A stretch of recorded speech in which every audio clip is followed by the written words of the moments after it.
एक समय की बात है, हरे भरे पहाड़ों और नीले झरनों से घिरे एक छोटे से गांव में रामू नाम का एक गरीब किसान रहता था। उसका जीवन बड़ा ही कठिन था। वो रोज सुबह से शाम तक खेतों में मेहनत करता, मगर मिट्टी बंजर थी, बरसात कम होती थी और मेहनत के बाद भी बहुत कम फसल उग पाती थी। रामू का परिवार अक्सर भूखा सोता, लेकिन उसके दिल में उम्मीद की ज्योति हमेशा जलती रहती थी। इसी गांव में एक दिन अजीब घटना घटी। रामू अपने सूखे खेत में हल चला रहा था कि अचानक उसकी लोहे की नोक किसी सख्त चीज से टकराई। उसने मिट्टी हटाई तो देखा वहां एक चमकेदार पीतल का बर्तन पड़ा है। बर्तन पुराना जरूर था, लेकिन उसकी चमक अलग ही प्रकार की थी। रामू ने बर्तन उठाया और घर ले गया। उसकी पत्नी ने कहा, ये तो बहुत कीमती लगता है, इसे सरपंच को दिखाओ। रामू ने बर्तन को साफ किया और जैसे ही उसमें एक मुट्ठी चावल डाले, अचानक बर्तन से ढेर सारे चावल गिरने लगे। पहले रामू को लगा ये सपना है, मगर सचमुच उस बर्तन में जितना डालो उसका कई गुना निकलने लगे। रामू चकित रह गया। उसने सोचा, ये तो भगवान का आशीर्वाद है। रामू ने उस बर्तन का राज अपनी पत्नी और बच्चों को बताया। उन्होंने तय किया कि इसका इस्तेमाल सिर्फ अपने लिए नहीं, पूरे गांव के लिए करेंगे। अगले ही दिन रामू ने सरपंच हरिराम को बुलाया और बर्तन दिखाया। सरपंच ने बर्तन की जांच की और जब देखा कि ये सचमुच जादुई है तो उसकी आंखों में चमक आ गई। सरपंच ने पूरे गांव वालों को चौपाल पर बुलाया। वहां रामू ने बर्तन का प्रदर्शन किया। उसने उसमें एक आलू डाला और अचानक सैकड़ों आलू निकल आए। फिर उसने गेहूं के दाने डाले और देखते देखते पूरा आंगन गेहूं से भर गया।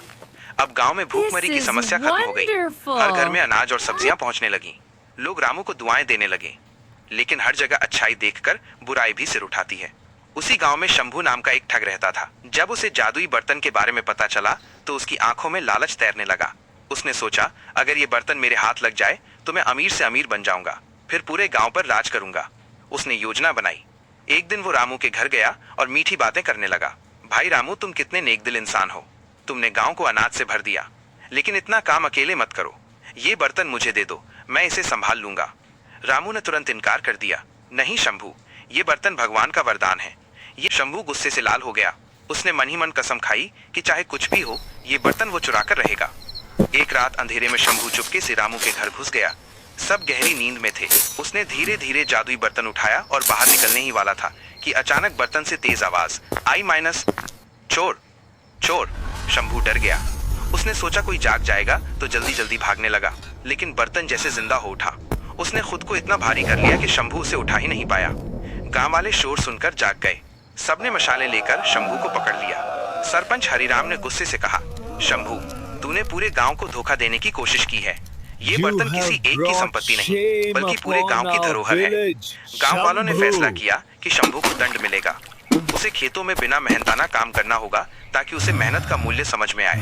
अब वो जादुई बर्तन पूरे गांव की देखरेख में रखा गया। सरपंच ने नियम बनाया कि बर्तन से रोज जितना अनाज और सब्जी निकलेगी वो बराबर सब घरों में बांटी जाएगी। गांव वाले अब भूखे नहीं रहते थे। बच्चों के चेहरे खिल उठे।